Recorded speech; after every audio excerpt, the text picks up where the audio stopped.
지난 3주 동안에 수모임을 마친 6시부터 성경을 같이 보고 공부하는 시간을 갖고 있는데요. 처음에 이 시간을 시작할 때 매년 아웃리치를 준비하면서 제 안에 아쉬움이 있었습니다. 그것은 사역을 열심히 준비하고 또 기도도 많이 하는데 말씀에 대한 체험이 좀 부족하지 않나라는 생각이 들어서 성경 말씀을 읽으면서도 우리가 아웃리치를 미리 준비하자, 그리고 아웃리치 전에 말씀으로 은혜를 경험하는 시간이면 좋겠다라고 하는 그 마음을 담아서 이 시간을 이제 BPM이라고 이름을 지었죠. 바이블 플랫폼 미션이라고 하는 이름을 짓고 모집을 하게 되었습니다. 저만 그런지 모르겠는데 많은 분들과 함께 즐겁게 성경을 보고 있습니다. 이 BPM 이 모임에서 베드로 전서랑 베드로 후서의 말씀을 함께 공부하는데요. 지난 3주 동안에는 베드로 전서의 말씀을 보았습니다. 근데 베드로 전서의 말씀의 핵심 내용이 본향을 향한 나그네의 삶과 세상 속에 속한 교회라고 할 수 있거든요. 그러니까 베드로 전서는 그리스도인의 삶이 하나님께로부터 와서 하나님께 다시 가는 여정이고, 그렇게 그리스도인은 이 땅에서 나그네 혹은 순례자의 삶을 사는 것에 대하여 분명하게 선포하고 있습니다. 이 땅에 나그네로 와서 주님을 향하여서 가는 그 여정 속에서 살아있는 소망이 되시는 예수 그리스도, 그리고 주님을 붙들고 세상을 믿음으로 살아가는 사람들이라고 하는 거죠. 어두운 곳에서 불러냄을 받아서 삶의 터전인 그 세상 한복판, 세상 속에서 아름다운 덕을 선포하는 사람들이 그리스도인이고, 그렇기에 세상 속에 속하여 살고 있지만 세상과는 다른 목적, 그리고 다른 가치를 가지고 살아가는 사람들이 그리스도인이다라고 하는 것이 베드로 전서에서 우리에게 주시는 핵심 메시지라고 할 수 있습니다. 근데 이 베드로 전서의 마지막을 보면, 마지막은 택하심을 받은 바벨론의 교회가 무난한다라고 하는 그 내용을 가지고 있거든요. 여기서의 바벨론은 당시 지배하고 있었던 로마를 의미하는 동시에 죄의 유혹으로 가득한 세상을 함께 의미하고 있죠. 바벨론에 속하여 살고 있다는 겁니다. 바벨론이란 공중의 권세를 잡고 있는 자, 그리고 사탄이 활동하고 지배하고 있는 곳이라고 할 수 있죠. 사탄은 굶주려 우는 사자처럼 유혹하고 미혹하여서 하나님을 믿지 않는 자들과 하나님을 믿는다고 말하지만 그 믿음의 반석에 온전히 서 있지 않은 혹은 서 있지 못한 그 사람들을 지배하려고 지금도 애쓰고 있습니다. 그래서 세상 속에 살고 있는 하나님을 믿는 사람들, 하나님을 믿고 예수님을 따라가는 교회들, 그 교회들과 사람들이 힘든 거죠. 왜냐하면 이 세상은 사탄이 기뻐하는 것들로 가득하고 사탄이 기뻐하는 것들을 행하는 사람들이 함께 살고 있어서 우리는 하나님을 온전히 따르고 싶지만 그 죄의 유혹 가운데 계속 노출되어져 있고, 그 죄의 유혹으로 가득한 곳이 세상이기 때문이고, 그 속에서 그 유혹과 그리고 시험들을 계속 직면하며 살아가고 있기 때문에 그렇습니다. 물론 이것을 이용하여서 마치 이런 세상이기 때문에 어쩔 수 없이 죄인으로 살아가는 것이다 라고 하는 그런 식의 생각은 위험하고 잘못된 것입니다만, 어둠으로 가득한 세상이라고 하는 것, 그리고 그리스도인의 삶의 터전이 바로 이 어둠으로 가득한 세상 한복판이다 라고 하는 그것을 인지하는 것은 중요하죠.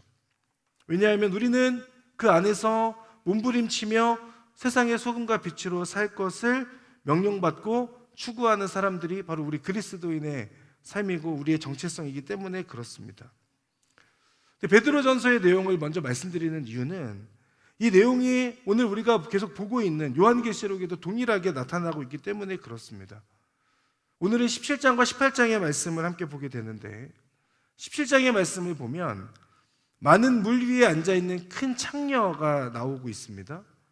붉은 짐승을 타고 있는 큰 창녀라고 되어져 있는데, 이 붉은 짐승은 하나님의 이름을 모독하는, 하나님을 모독하는 이름들로 가득하다라고 그렇게 설명되어져 있죠. 그런데 그 하나님을 모독하는 이름으로 가득한 그 붉은 짐승을 타고 있는 큰 창녀가 누구냐? 17장 18절의 말씀을 보면 그 여자는 땅의 왕들을 다스리는 권세를 가진 큰 도성이라고 설명하고 있습니다. 여기서 말하는 이 큰 도성이 18장에 가서 보면 바벨론으로 설명돼요. 앞에서 말씀드린 것처럼 바벨론은 로마를 상징하기도 하고 그리고 죄로 가득한 세상을 의미하기도 한다고 말씀드렸죠.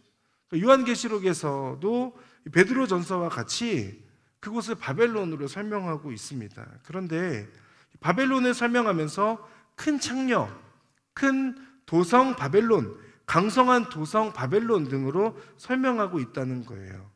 그러니까 그리스도인이 살아가는 삶의 자리는 큰 도성 바벨론과 같은 곳임을 오늘 본문을 통해서 알 수 있습니다. 그러니까 크고 강하다는 것은 그 존재를 직면하고 마주하는 적에게는 힘든 거죠. 그러니 사실 그 큰 도성 바벨론을 대적하며 그 가운데 영향력 가운데 살아가고 있는 우리들의 삶이 녹록지 않은 증거가 되기도 합니다. 그렇다면 요한계시록 17장에서 말씀하는 바벨론의 모습은 무엇일까? 바벨론이란 어떤 존재인가? 어떤 곳인가? 라고 하는 것을 1절에서부터 6절까지의 내용들을 보면 그곳에서는 큰 창녀의 모습을 묘사하고 있고 특징들을 몇 가지 찾아볼 수 있습니다. 먼저 17장 2절의 말씀을 보면 땅의 왕들이 그녀와 더불어 음행하고 땅에 거하는 사람들도 그녀의 음행에 포도주로 인해 취했다라고 말씀합니다. 음행하게 하는 존재로서의 큰 창녀이죠. 그래서 창녀로 표현되어져 있는 그 이유가 여기에 있는 겁니다.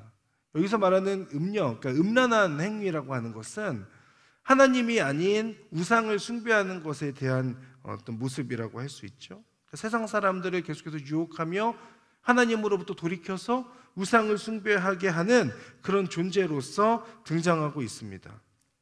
두 번째는 3절에서 볼 수 있는데 하나님을 모독하는 이름들로 가득한 한 여자, 붉은 짐승을 타고 있는 한 여자로 표현하고 있죠.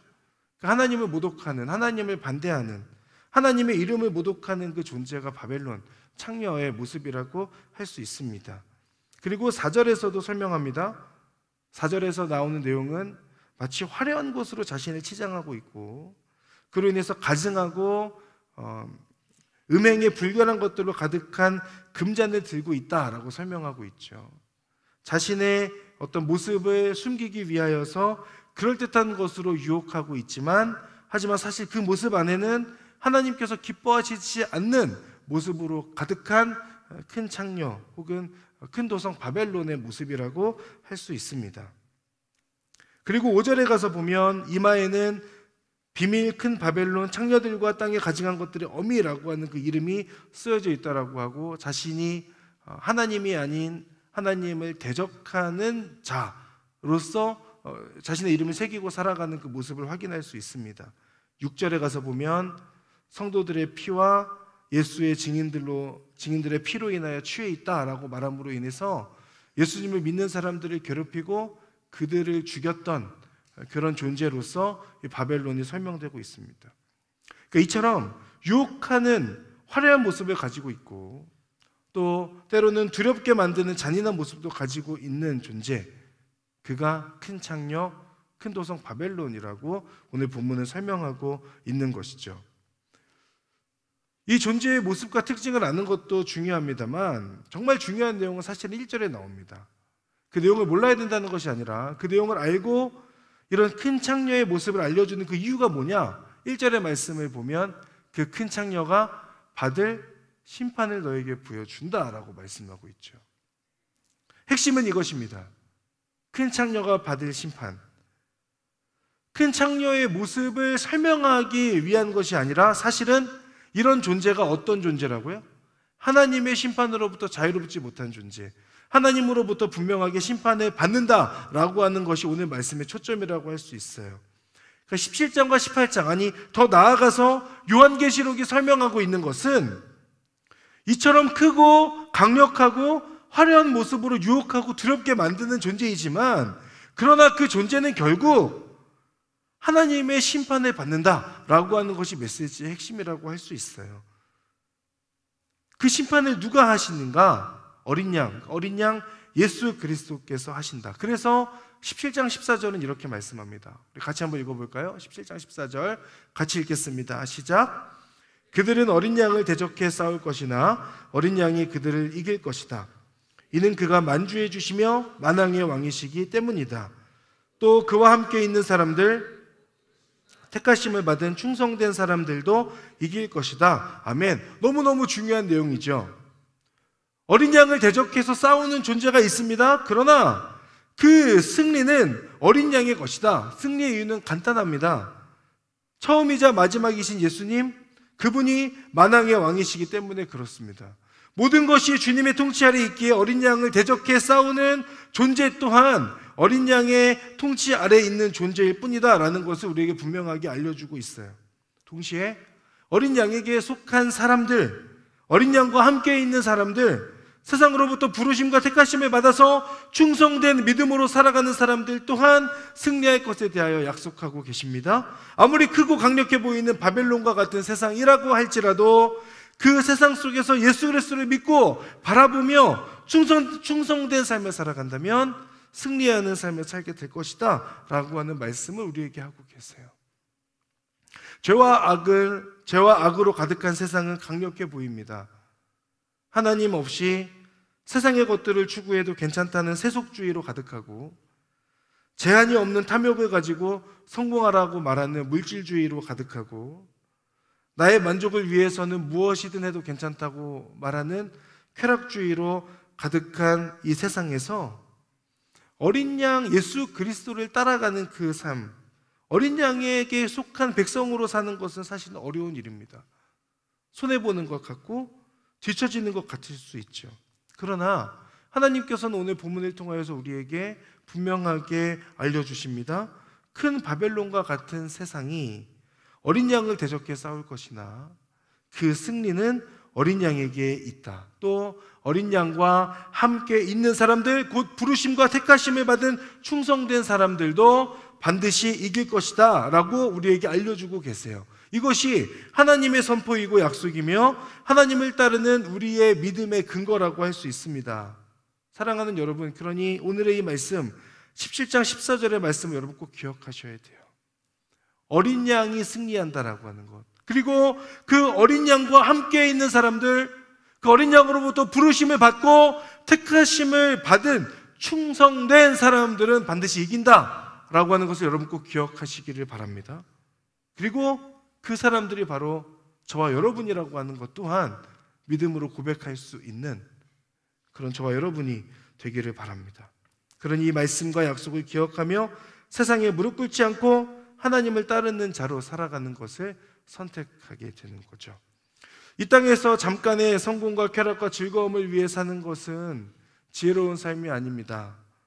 잠깐의 것을 추구하는 것이 아니라 영원한 것을 추구하는 것, 즉 승리하신 분께 속하는 것이 삶의 진정한 지혜라고 할 수 있어요. 그래서 전도서의 그 마지막에서 이렇게 말씀하죠. 13장 13절인데 모든 것의 결론은 이것이다. 하나님을 경외하고 그분의 계명을 지켜라. 이것이 사람의 분분이다라는 겁니다. 인생을 말하는 전도서, 그 전도서의 저자가 내리는 마지막 결론은 결국은 이 세상에 많은 것들이 있지만 그것들을 다 떠나서 하나님을 경외하고 그분의 계명을 지키며 사는 것이 진정한 사람의 본분이다라고 하는 것을 우리에게 알려주고 계세요. 이것이 진정한 삶의 지혜입니다. 하나님을 아는 것이 진정한 지혜라고 할 수 있어요. 그리고 그 하나님께 속하는 것이 진정한 지혜입니다. 이처럼 세상 속에 속한 교회가 알아야 하는 것은 하나님의 승리이고, 하나님께 속하였을 때 온전한 승리가 우리 가운데 경험되어진다라고 하는 것을 기억하고 세상 속에서 살고 있지만 하나님께 속한 자로 살아가는 것이 우리가 기억해야 될 부분입니다. 사도 바울은 이 부분을 데살로니가 전서 5장에서는 이렇게 설명합니다. 5장 5절과 6절, 여러분은 모두 빛의 아들들이요 낮의 아들들이기 때문입니다. 우리는 밤이나 어두움에 속하지 않았습니다. 그러니 우리는 다른 사람들처럼 자지 말고 오직 깨어 정신을 차립시다. 아멘. 빛에 거하고 있는 자가 어둠에 속한 자처럼 살지 말라는 거죠. 밤 동안 잠자며 술 취하는 사람처럼 살지 말라는 겁니다. 깨어서 정신을 차리고 이 세상의 주관자가 하나님이심을 깨닫고 하나님께 속한 자로 살기 위하여 계속해서 세상 속에서 잠들려고 하는 나를 깨워라 라는 말씀을 우리에게 알려주고 있어요. 나를 깨우기 위해서 하나님을 더욱더 붙들고 강한 세상 앞에서 더 강한 믿음으로 무장하는 것이 우리 가운데 필요합니다. 하나님을 더 처절하게 붙들고자 노력하는 삶, 그 하나님의 믿음 안에 거하는 그것을 위하여서 수고하고 노력하는 것이 필요한 이유죠. 이처럼 하나님께서는 성경을 통하여 세상 속에 속한 교회가 깨어 있어야 함을 알려주십니다.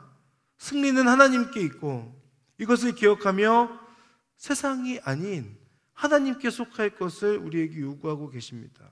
그렇다면 오늘 본문을 통하여 세상 속 교회에게 주신 하나님의 당부, 하나님의 메시지가 무엇인지를 18장에서 4가지 정도를 찾아보려고 하는데요. 첫 번째, 하나님께서 주시는 첫 번째 메시지는 18장 1절입니다. 18장 1절을 같이 한번 읽어볼까요? 시작. 이일 후에 나는 다른 천사가 큰 권세를 가지고 하늘로부터 내려오는 것을 보았습니다. 그의 영광으로 인해 땅이 환해졌습니다. 아멘. 그 영광으로 인해 땅이 환해졌습니다. 어둠과 빛을 대조하고 있습니다. 하나님은 빛이시고 빛이신 하나님으로 인하여 어둠으로 가득한 땅이 환해진다라고 하는 것을 말씀하고 계세요. 생명이고 빛이신 주님의 이름이 선포되기 때문입니다. 어둠의 땅에 어둠으로 가득한 그곳에 빛이신 하나님의 이름이 선포되고 그 하나님과 함께하는 빛의 사람들을 통하여서 그 어둠이 물러가고 그곳이 빛나게 되는 거죠. 빛으로 가득하게 되는 겁니다.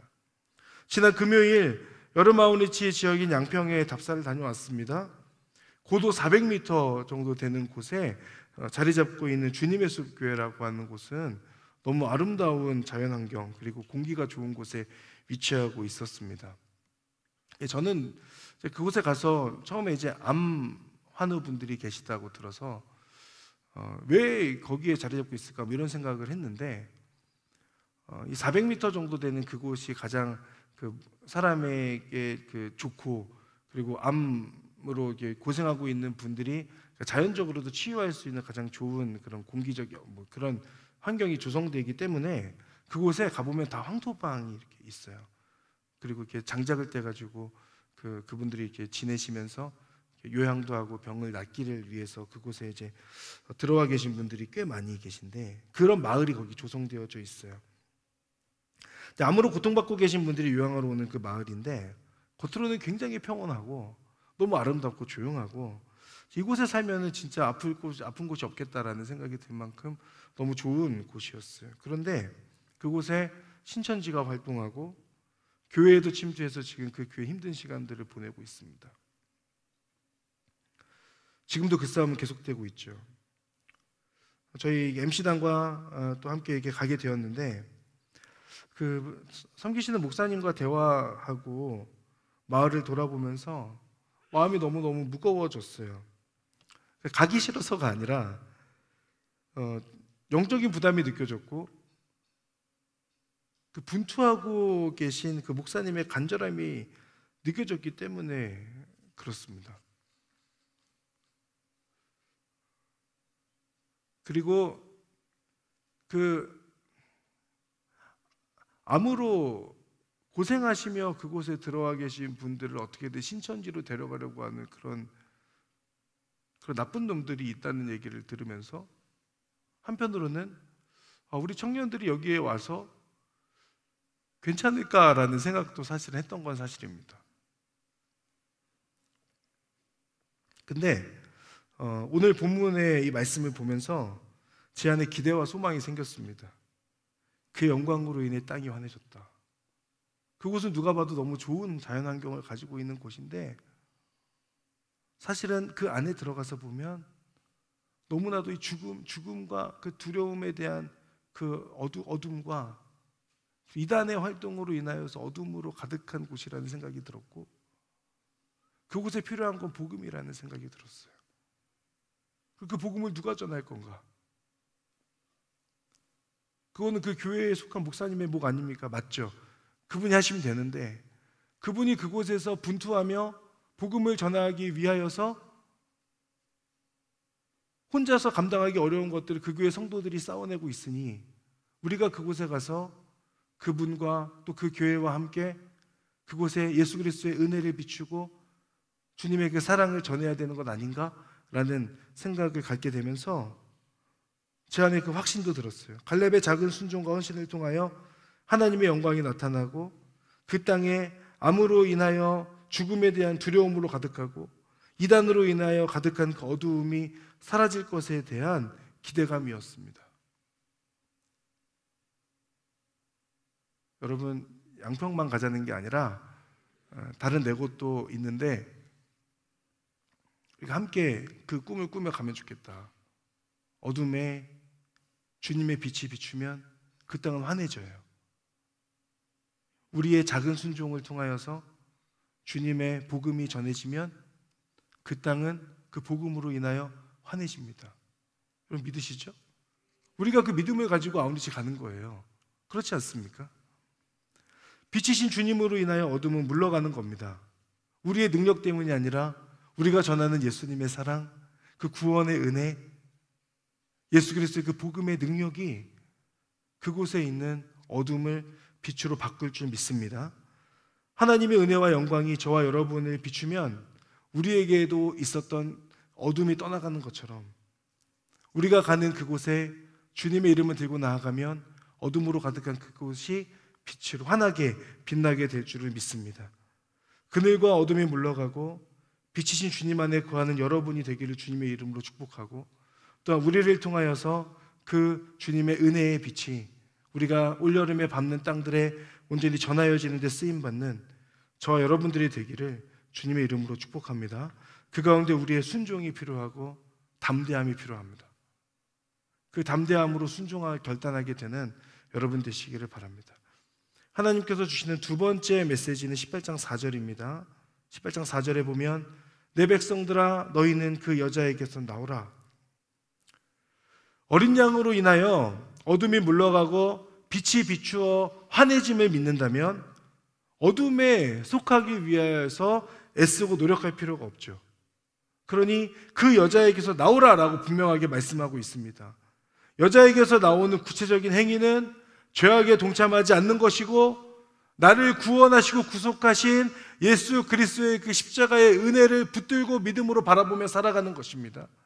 그것을 통하여서 오늘 본문에 우리에게 주시는 그 부담감은 너희들 안에 있는 그 죄의 모습들과 그 음란한 큰 창녀와 같은 그 바벨론에 속해 있는 어두움에 속해 있는 그런 모습들로부터 너희들을 떨쳐내고 그 자리를 박차고 일어나서 그 자리로부터 벗어나라는 거죠. 그것이 오늘 우리에게 주시는 영적인 부담감, 두 번째 메시지라고 할 수 있어요. 사실은 간단합니다. 근데 너무너무 어렵죠.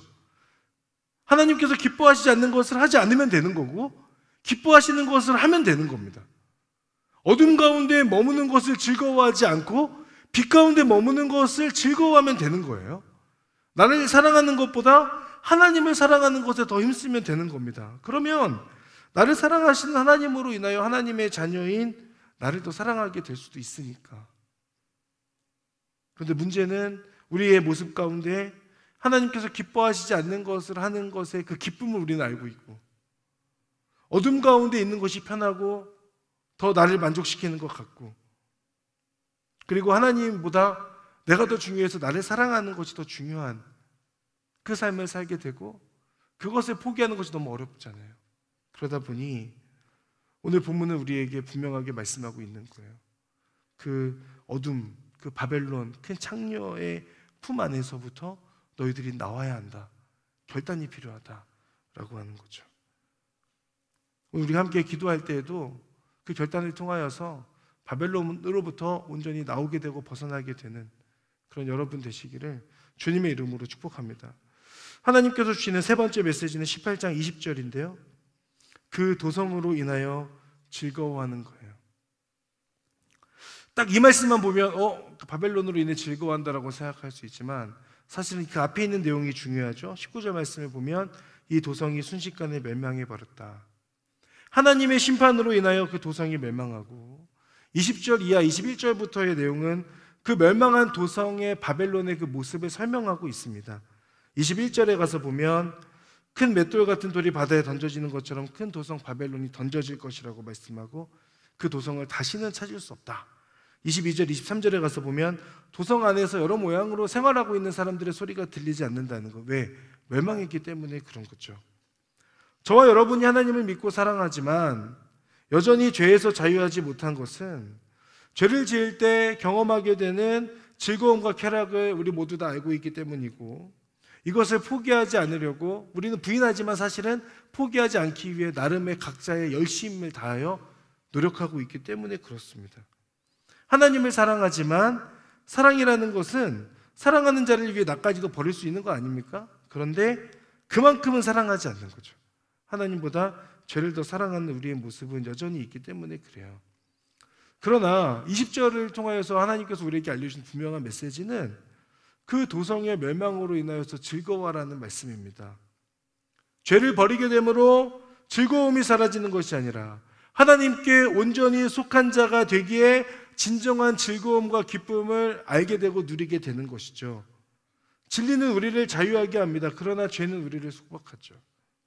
하나님께 속하는 것이 진정한 구속이고 그 구속함 안에서 누리는 자유가 있다는 것. 그러나 사탄에 속하여 죄의 종 노릇하는 그런 자에게는 죄에 구속되어져서 온전한 자유를 누리지 못한다라고 하는 것. 그러니 바벨론의 멸망을 즐거워하는 우리가 되어야 된다라는 말씀을 오늘 우리들에게 주고 계세요. 하나님께 속할 때 진정한 자유가 있다는 것, 즐거움이 있다는 것을 알고 죄의 모습을 단호하게 끊어냄으로 인하여서 바벨론의 멸망 앞에서 두려워하고 걱정하고 마음이 흔들리는 것이 아니라 오히려 그 바벨론의 멸망 앞에서 우리는 이제는 진짜 내가 하나님께 속하여서 진정한 자유를 얻는다라고 하는 그 기쁨의, 즐거움의 표현이 우리 가운데 일어날 수 있게 되는 것입니다. 하나님께서 주시는 마지막 네 번째 메시지는 18장 24절입니다. 그 도성 안에서 예언자들과 성도들과 땅에서 죽임을 당한 모든 사람들의 피가 발견됐기 때문이다. 순교하기까지 믿음을 버리지 않는 것,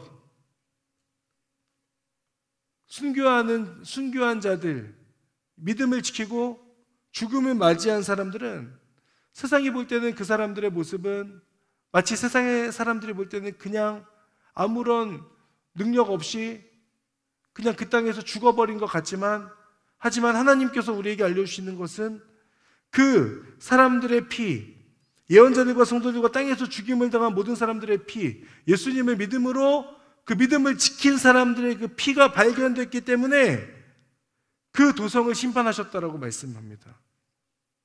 아까 우리가 20절을 봤지만 20절의 뒷부분에 이렇게 되어 있습니다. 하나님께서 너희를 위해서 그녀를 심판하셨기 때문이다. 여기서 말하는 너희란 누구냐? 믿음을 지킨 자들, 그 도성 가운데에서도 그 큰 음녀의 유혹과 죄의 유혹과 어려움 가운데서도 끝까지 믿음을 지켜내고 그 신실한 믿음으로 하나님께 응답하고 하나님을 경외하고 하나님과 함께 믿음의 삶을 살아가는 그 사람들을 위하여, 그 사람들 때문에 하나님께서 그 도성을 분명하게 멸망시켰다라고 심판하셨다라고 하나님께서 말씀하고 있죠. 하나님의 심판은 믿음을 지킨 자들을 위한 심판입니다. 그러니 우리는 믿음을 버리지 않을 수 있고 하나님 앞에 믿음을 버리지 않음으로 인하여 순교하기까지, 죽기까지 우리는 그 믿음을 지킬 수 있는 근거가 되는 겁니다. 왜냐? 하나님께서 사랑하시는 그 사람들을, 그 백성들을 위해서 하나님께서 심판하시고 하나님의 그 백성들은 죽음으로 끝이 아니라 죽음으로 인하여 우리 주님과 함께 영원한 생명이 우리 가운데 마련되어져 있다는 것을 우리 모두 다 믿으며 살아가고 있기 때문에 그렇습니다. 저와 여러분 모두 나를 위해 죽으신 예수님으로 인해 새 생명을 얻은 사람입니다. 맞습니까? 새 생명을 얻었다면 그것은 어떤 의미냐면요, 이 목숨이 내 것이 아니라는 거예요. 맞죠? 근데 마치 내 것인 것처럼 살지 않습니까? 나는 죽었고 예수님으로 산다고 고백하지만 여전히 내 안에 내가 가득하여서 주님을 위해서 살아가고 주님으로 가득한 삶을 살지 않고 여전히 내가 가장 중요한 삶을 살아가는 모습으로 우리가 살고 있지는 않은가? 나는 죽고 예수님으로 살아야 되는데 자꾸 내가 살아나는 것은 이 삶이 내 것이라고 하는 생각 때문이죠. 그러나 예수님의 믿음으로 죽은 자에게 주시는 분명한 약속이 있습니다. 진정한 승리, 영원한 생명이에요. 길, 진리, 생명 되시는 예수님으로 인하여서 저와 여러분, 우리는 하나님의 나라 안에서 새 생명을 살고 있습니다. 그렇다면 이것을 확신한다면 나를 위한 삶이 아니라 내 인생이, 나의 삶이, 나의 목숨이 하나님의 것임을 고백하고 하나님께 온전히 헌신하는 삶을 살아가는 것이, 하나님을 믿고 살아가는 것이, 세상에게 눈 돌리지 않고 하나님만을 붙들고 바라보며 살아가는 것이 우리의 삶이어야 하지 않겠습니까? 이것에 대한 분명한 확신으로 살아가는 여러분 되시기를 주님의 이름으로 축복합니다. 여러분의 죽음이 진정 하나님 안에서 유익하고 영원한 생명을 누리는 삶이라고 하는 것을 기억하며, 어떻게 하면 내가 더 생존하고 살까에 대한 고민보다 어떻게 하면 하나님을 위해 살아갈까, 어떻게 하면 먼저 그의 나라와 그를 구하기 위하여 살아갈까를 고민하는 저 여러분이 되기를 주님의 이름으로 축복합니다. 사랑하는 여러분, 우리 삶은 하나님과의 영원한 안식을 향해 가는 나그네의 삶이에요.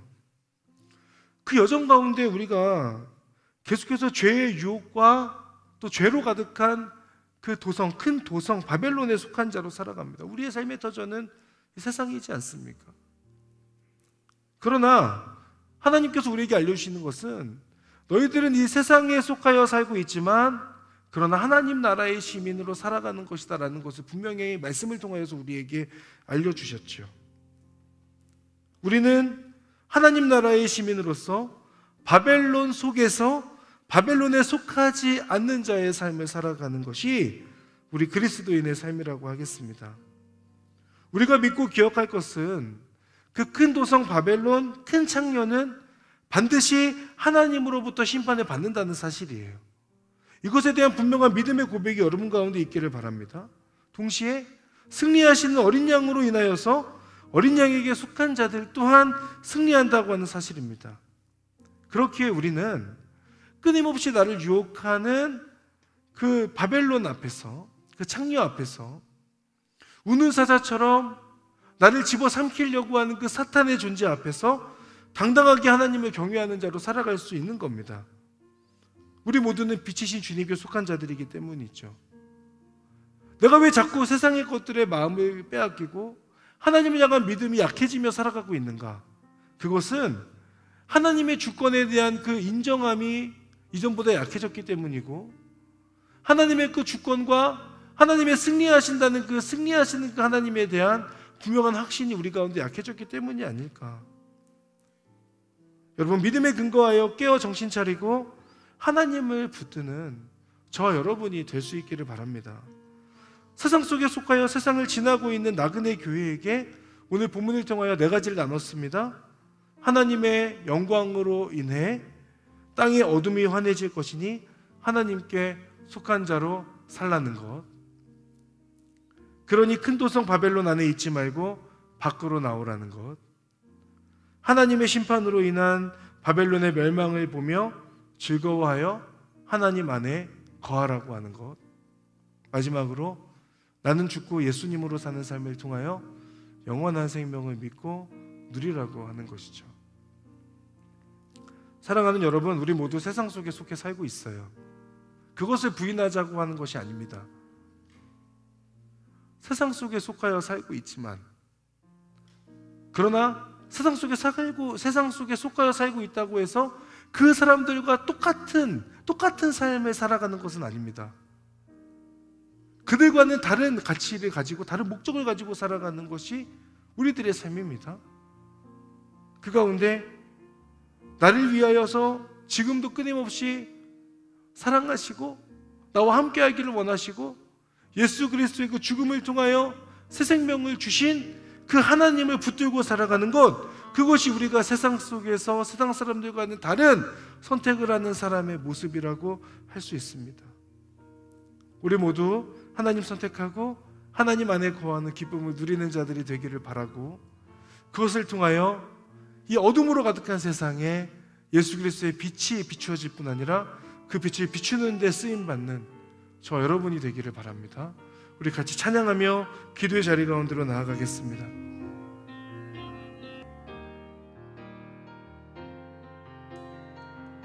조금만 빠르게 찬양하겠습니다. 예수 우리들의 밝은 빛, 은혜와 긍휼을 베푸시는 주,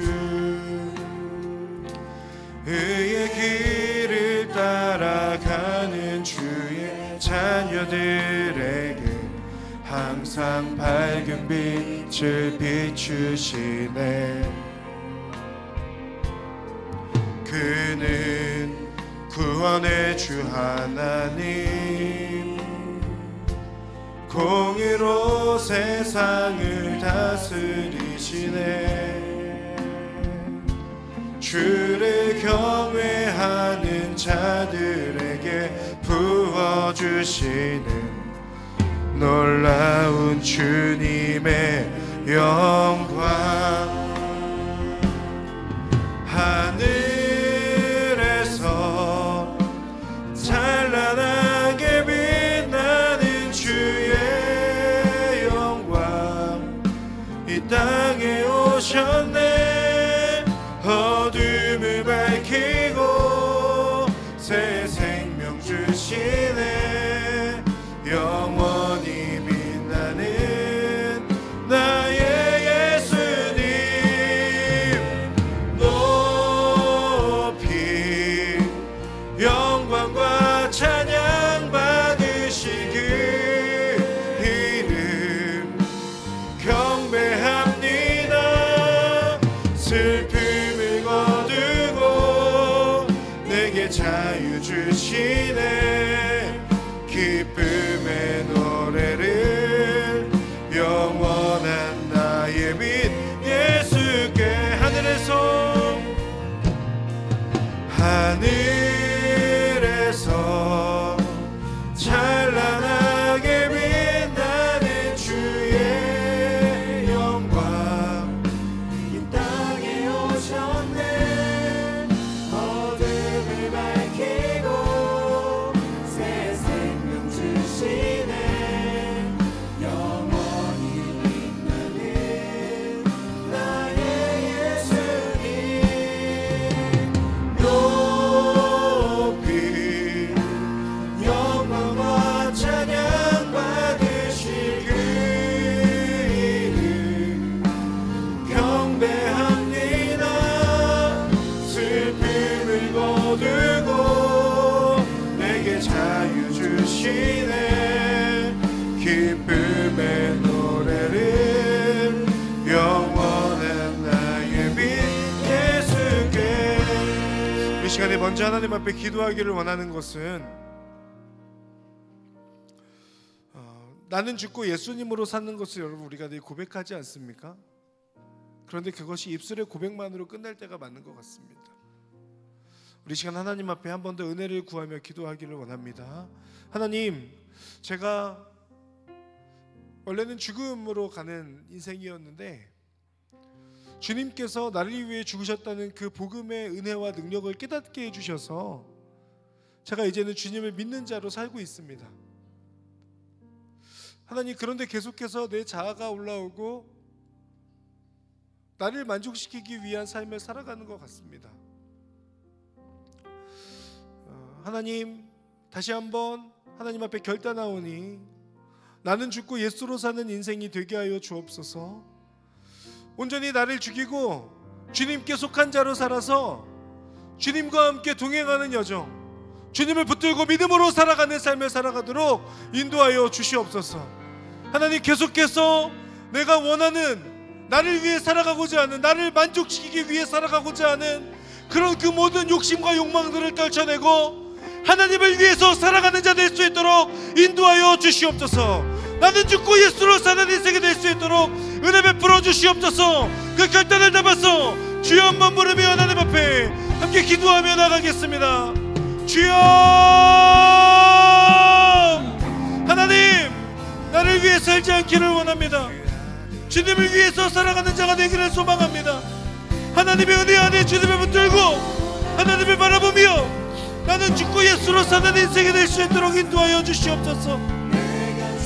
하나님을 바라보며 하나님의 뜻 가운데 거하는 인생이 되게 하여 주시옵소서. 아버지, 하나님, 계속하여 어둠 가운데 있지 아니하고 하나님을 위하여 헌신하는 하나님의 사람이 되기를 원합니다. 주님께서 함께 하시고 하나님 인도하여 주시어서 아버지, 하나님을 붙들고 하나님을 바라보는 그 믿음으로 나아갈 수 있도록 주여 인도하시고 함께하여 주시옵소서. 아버지 하나님, 하나님을 간절한 마음으로 나아가기를 원합니다. 이 주의 인으로 살아가는 지체들에게 찾아가셔서 주님의 십자가의 그 은혜 앞에 나의 죽음을 발견하게 되고, 누구든지 나를 따르려거든 자기를 부인하고 자기 십자가를 지고 나를 따를 것이라 말씀하신 주님, 그 주님 앞에서 나의 십자가를 지고 믿음의 걸음을 통하여 나의 죽음이 예수 그리스도의 살아남을 아버지 언제나 믿음으로 고백할 뿐 아니라 이제는 주님을 위하여서 헌신하는 믿음의 삶을 살아갈 수 있도록 주여 인도하시고 함께하여 주옵소서. 아버지 하나님, 하나님의 은혜 가운데 아버지를 붙들고 하나님을 바라보는 그 믿음의 삶을 살기를 원합니다. 주님의 은혜 안에 거하게 하여 주시고 하나님과 함께 동행하는 믿음의 삶을 통하여 우리 하나님께 온전히 속한 자로 살아가는 하나님의 자녀들이 될 수 있도록 주여 인도하시고 함께하여 주시옵소서. 그렇게 하시고 은혜 주시고 역사하신 아버지를 찬양합니다. 주님을 바라보게 하여 주시옵소서.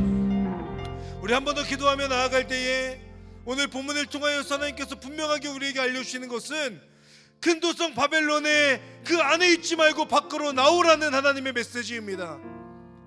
사랑하는 여러분, 우리의 마음과 우리의 모습과 우리의 삶의 자리에서 여전히 그 큰 도성 바벨론, 큰 창녀에게 계속해서 빼앗기고 있는 우리의 그 마음들을 그대로 내버려두지 않고 회개하여 돌이킴으로 온전히 그 도성에서부터 나와서 하나님께 온전히 거할 것에 대하여 우리에게 분명하게 말씀하고 계십니다. 이 말씀에 대한 영적인 부담이 우리 가운데 있어야 됩니다. 지금의 모습 그대로 살아가는 것에 만족하지 아니하고 내가 가지고 있는 그 죄의 모습 속에서 떨쳐내고 온전히 주님께로 향하는 것이 오늘 본문을 통해서 우리가 결단해야 될 부분입니다.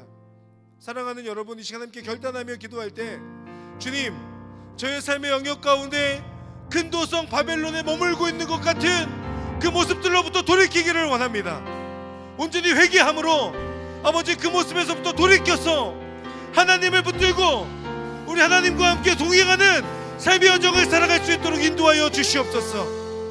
아버지 하나님, 제가 여전히 큰 도성 바벨론 안에 머물고 있는 것 같은 그런 모습을 깨닫게 하여 주시고 그것들로부터 돌이켜 회개하는 결단과 은혜와 용기를 허락하여 주시옵소서. 우리 시간 한 번 더 기도할 때 주여 한번 부르며 기도하겠습니다. 주여! 사랑하는 하나님, 이 자리에 있는 우리 사랑하는 지혜들의 그 마음의 고백과 그 믿음의 기도 가운데 하나님의 응답으로 함께하여 주시옵소서. 그 자리에 머물러 있지 아니하고 큰 도성 바벨론으로부터 벗어나 아버지는 온전히 일어났어 그 도성을 박차고 그 도성 밖으로 나와 하나님과 함께 동행하는 믿음의 역사가 시작되어질 수 있도록 아버지 인도하여 주시옵소서. 하나님, 주님의 그 복음이 비추어질 때에 주님의 은혜와 주님의 놀라운 은혜와 역사가 아버지는 이들의 삶에 펼쳐질 수 있도록 도와주시고 어둠으로 가득했던 이들의 삶에 주님의 빛이 비춤으로 인하여 아버지가 온전히 빛 가운데 거하는 하나님의 사람들이 될 수 있도록 아버지 이끄시고 함께하여 주옵소서.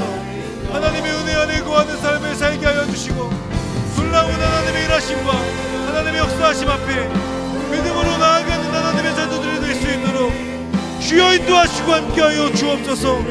아버지 하나님, 하나님의 은혜를 간구하며 주님을 바라보오니 주님의 뜻 안에 하나님의 이름과 하나님의 은혜를 붙들고 살아가는 하나님의 자녀들이 될 수 있도록 주여 인도하시고 함께하여 주옵소서. 우리 한 번 더 기도하며 나아갑니다. 오늘 18장 1절의 말씀처럼 하나님의 영광으로 인하여 땅이 환해질 것이라고 말씀하셨습니다.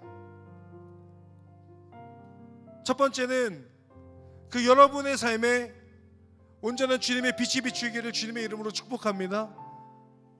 우리가 온전히 어둠의 영역에서 벗어나 주님을 바라보기를 결단한다면 우리 가운데 있는 그 모든 어둠이 비치신 주님으로 인하여서 사라지게 될 줄을 믿습니다.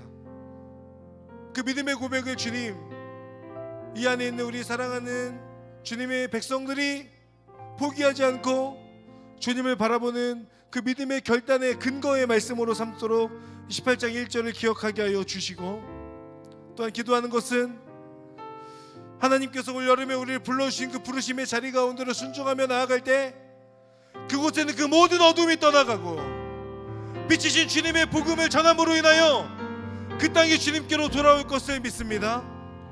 그 믿음을 가지고 우리가 함께 기도하기를 원합니다. 여러분이 나아갈 그 마음에 찾아오는 아웃리치의 그 자리, 그 부르심을 기억하며 하나님, 제가 올 여름 주님의 복음을 들고 나아가 어두움으로 가득한 그 땅에 예수 그리스도의 그 은혜의 빛을 비추는데 쓰임받는 올 여름이 될 수 있도록 인도하여 주시옵소서. 여러분의 마음에 부담이 있는 곳이 있다면 그것을 위해 기도하고 또 나를 통하여 일하여 주실 주님의 기대함으로 우리 한 번 더 주여 한번 부르며 이 말씀을 의지하여 기도하기를 원합니다. 함께 기도하겠습니다. 주여, 사랑하는 하나님, 기도합니다.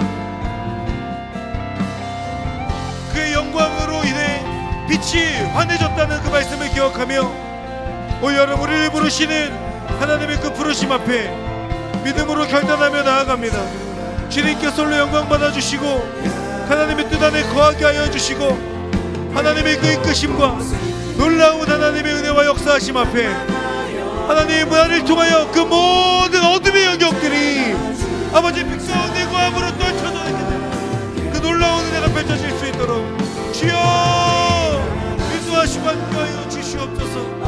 할렐루야. 하나님의 은혜 가운데 아버지 하나님을 바라봅니다. 주님의 뜻 안에 거하는 믿음의 삶이 시작되기를 간절히 소망하오니 주님께서 오늘 영광 받아주시고 놀라운 하나님의 은혜 앞에 순종함으로 통하여 아버지, 우리를 통해 예수 그리스도의 빛이 비추어지고 그 모든 어둠이 떠나가게 되는 놀라운 역사하심 가운데 쓰임받도록 아버지 인도하시고 함께하여 주옵소서.